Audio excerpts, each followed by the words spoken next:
guys, what's up? Welcome to my channel. Today we will be going through a push upper body routine. I recently made a video of why girls should be training upper body too and not just focus on the booty. And since you guys are interested in getting into more depth about it, I want to explain you about the 3 main exercises that I believe are important for your push day upper body routine. Want to make it as informative as possible and also keep you entertained. So I hope you enjoyed, and yeah.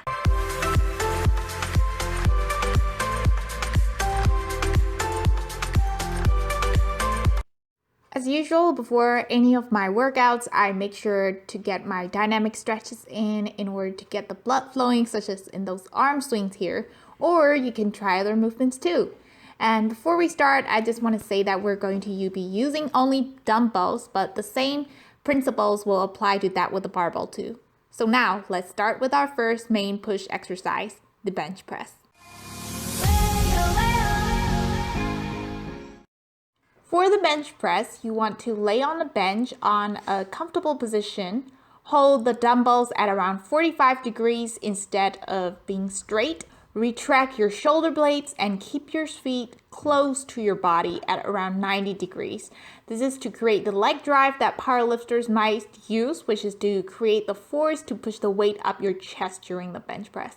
But today we're not going to dive deep into the strength aspect, but just to keep your form right to get those gains. So now lower the weights to around your lower chest, and when you look from the side, it will be a slightly slanted angle instead of going straight up and down. When you come up, your elbows will be slightly bent.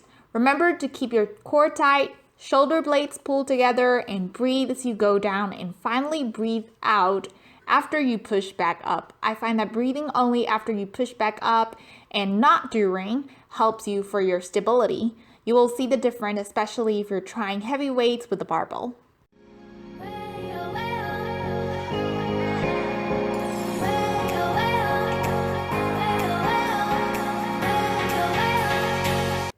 Next exercise that will push your push gains further is the shoulder press. A 2015 study by Sater-Bakken et al. Found that standing barbell or dumbbell presses are more optimal for activating the front, medial, and post-deltoid, as well as biceps and triceps. But I also think that sitting shoulder presses can be great for focusing on form and strength, one arm at a time without using too much momentum in your presses, which is a common mistake that you can do during your shoulder press. You want to keep your dumbbells close to you throughout the whole movement, and if you look from the back, you will see my elbows pointing downwards and keeping a slight elbow bend on top, as well as breathing out only when you reach to the top, just as in the chest press movement. It is also important to keep your core tight to allow better stability during the movement.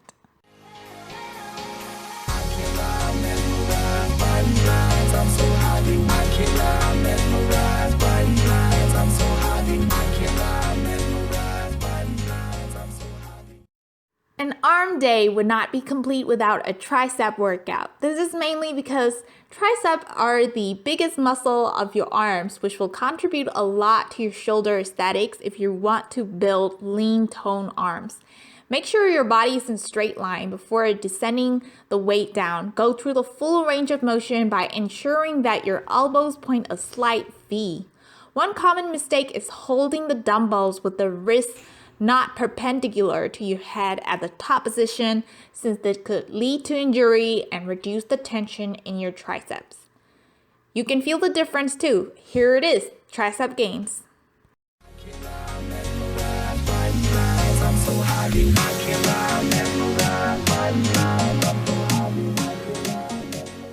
So yeah, that was the end of the 3 exercises that I believe are important for your push day.